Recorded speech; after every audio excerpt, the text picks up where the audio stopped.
கர்த்தருடைய நாமத்தில் உங்களை மகிழ்ச்சியோடு வாழ்த்துகிறேன். தேவ கிருபையும் சமாதானமும் சந்தோஷமும் உங்களுடைய வாழ்வில் நிறைவாக இருப்பதாக. சீர்வருவோம், சிகரந்துடுவோம். நிறைய பேர் பார்த்திங்கன்னா நல்ல ஹெல்த் கேர் பண்ணுவாங்க.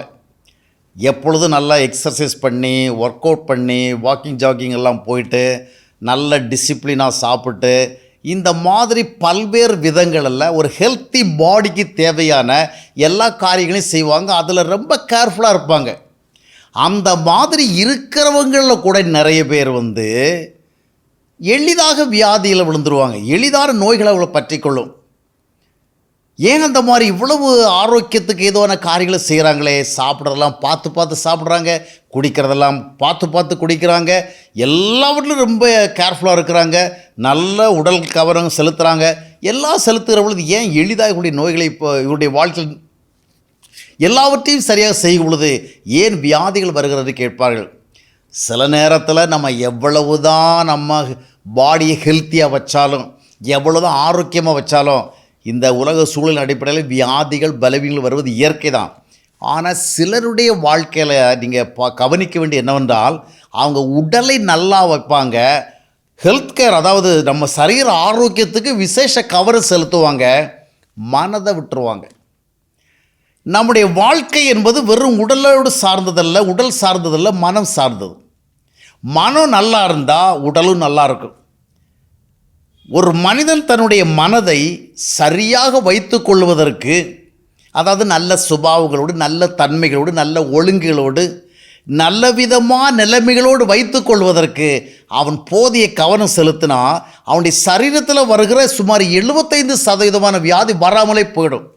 ஏன்னா நிறைய வியாதி மைண்ட் ரிலேட்டட், மனம் சம்மந்தப்பட்டது. மனம் ஹெல்த்தியாக இல்லை, அது சரியாக இல்லாதனால உடல் எளிதாக வியாதிகளுக்குள்ளே விழுது. இப்போது இந்த சுகர் கம்ப்ளைண்ட், பிபி, அதுன்னு ஏகப்பட்ட வியாதிகளை பார்க்குறோம். இவைகளை நிறைய வியாதி எங்கேருந்து வருகிறது என்றால் நேரடியாக சரீரத்திலேருந்து வரல, மனசுலேருந்து வருது. அப்போ மனசை நல்லா வைக்கணும். அநேகர் மனசில் மோசமாக இருப்பாங்க, மனசில் ஒழுங்கு இல்லாமல் இருப்பாங்க, மனசில் உண்மை இல்லாமல் இருப்பாங்க, மனசில் அழுக்காக இருப்பாங்க, உடல் மட்டும் ரொம்பவும் ஆரோக்கியமாக இருக்கும். ஆனால் வியாதி வருது. ஏன்? மனம் வியாதிகளை உருவாக்குறது, கவலைகளை உருவாக்குறது, மன நெருக்கடிகளை உருவாக்குறது, ஸ்ட்ரெஸ் உருவாக்குறது, அழுத்தங்களை உருவாக்குறது, சோர்வுகளை உருவாக்குறது. அப்போது மனசை நல்லா வைக்கணும். அது எப்படிங்க வைக்கிறது? உடலை நல்லா வைக்கணும்னா நமக்கு நிறைய வழிகள் இருக்கிறது. நிறைய பேர்கிட்ட கேட்டால் நல்லா வழி சொல்லி தருவாங்க. டெய்லி எவ்வளோ வாக் பண்ணணும், எவ்வளோ ரன்னிங் போகணும், எப்படியெல்லாம் எக்ஸசைஸ் பண்ணணும், எந்தெந்த உணவுகளை சாப்பிடணும், நிறைய சொல்லிக் கொடுப்பாங்க.